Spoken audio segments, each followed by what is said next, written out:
Hey everyone, welcome to Laugh, Cry, Swoon, an author's journey.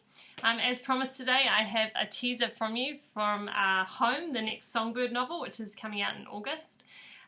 This novel is very special to me, as are all the Songbird novels in particular, because of the music, the soundtrack that each book has. This story has been in my head and on my heart for a very long time. It was actually inspired by a song that Joshua Caddison released years ago. It's called Picture Postcards from LA, and I remember hearing the song as a teenager and just thinking, oh, that's so beautiful, and a story kind of formed in my head, and over the years it's developed and grown and changed, and I finally get to write it, and it's been such a privilege to actually put the story down into words. It's quite gritty compared to some of the other Songbird novels, but it's what it needed to be. Rachel's journey is challenging, but she needs to go through it, and I guess it makes the ending that much more beautiful. So this is a teaser from chapter 5 because it's May, and I've counted down 29 lines because it's 29th of May for me, and I'm just going to read you basically the second half of the chapter.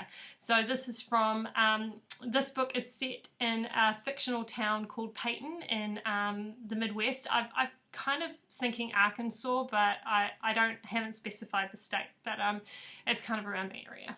And they're in a place called Clark's Bar that Josh owns with his uncle, and Rachel is playing up on the stage because it's she's actually a waitress, but she loves to sing and she really wants to become a famous star, and so Josh is just giving her a chance to sing up on stage. So here we go.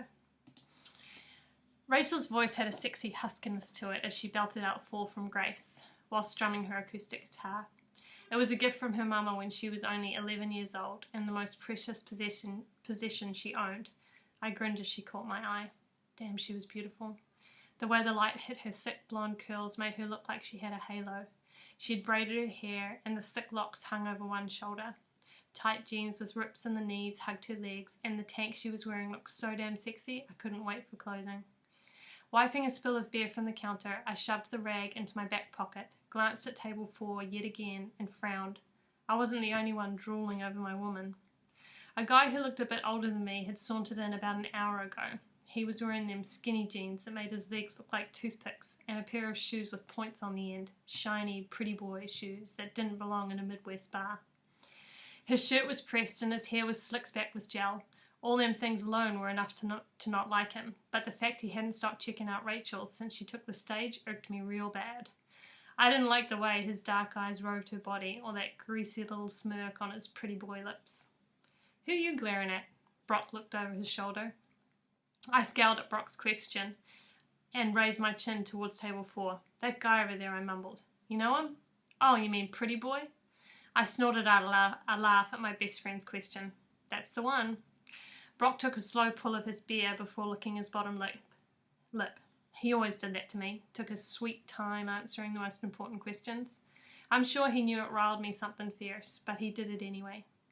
"Yeah, I'm working on his car right now." I raised my eyebrows with a nod, silently asking for more. "He's been in town for his grandma's funeral, although I wonder if it's only to make sure he gets a claim in the estate." "He's Tilly Peters' grandson?" "He sure is. I've never seen him around here before. I don't think he's ever set foot in Peyton." "So a gold digger then?" Brock shrugged, finishing off his bottle of Corona before tapping it on the bench, his quiet way of asking for another.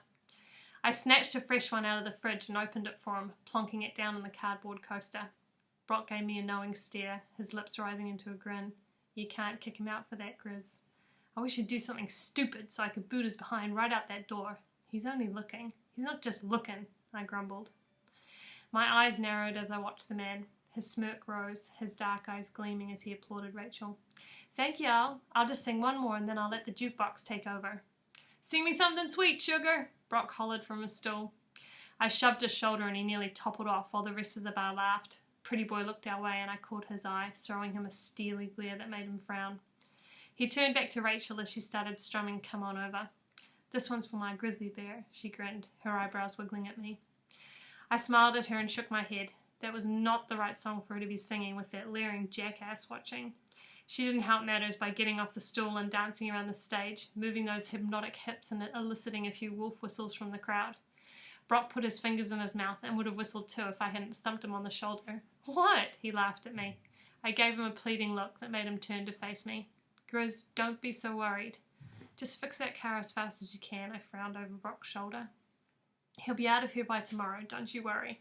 I nodded, my jaw clenching tight as Rachel's song came to an end. "Woohoo!" she cheered, laughing at the crowd as she took off her guitar and gently propped it against the piano. Skipping off the stage, she was heading my way when the last person I wanted talking to her stood from his chair and caught her attention. So that is the beginning of the end for this couple and takes them on a long journey, and it's a very emotional journey, and I really hope that you guys enjoy it when you get to read it in August, so August 4th.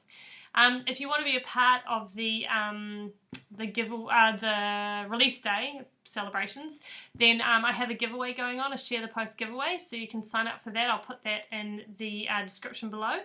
And also I have a couple of interesting things coming up in the newsletter, which I'll tell you more about next week for the Songbird newsletter, so I'll share a bit more next week in my YouTube clip.